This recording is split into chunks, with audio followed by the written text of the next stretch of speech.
No, jako já k tomu dřevu určitě mám vztah, no, protože kvůli tomu jsem vlastně začal to dělat, jinak bych asi se na to vykašlal. Tak si ještě projím vejšku a tady mi kousek zbyl, tak si to ještě musím zaladit tu správnou a pak už to bude úplně hotový.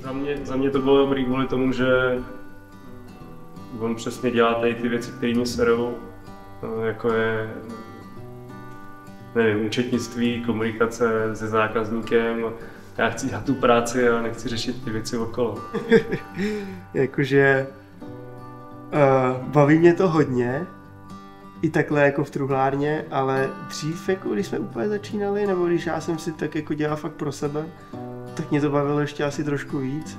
V budoucnu doufáme, že budeme dělat ještě víc takových krásných zakázek, že budou, což jako si myslím, že budou. No, doufáme, že vyrobíme víc věcí na nějaký e-shop, že v jednom by se to dělat fakt nedalo. A když je to v rodině, tak je to krásný, když to funguje.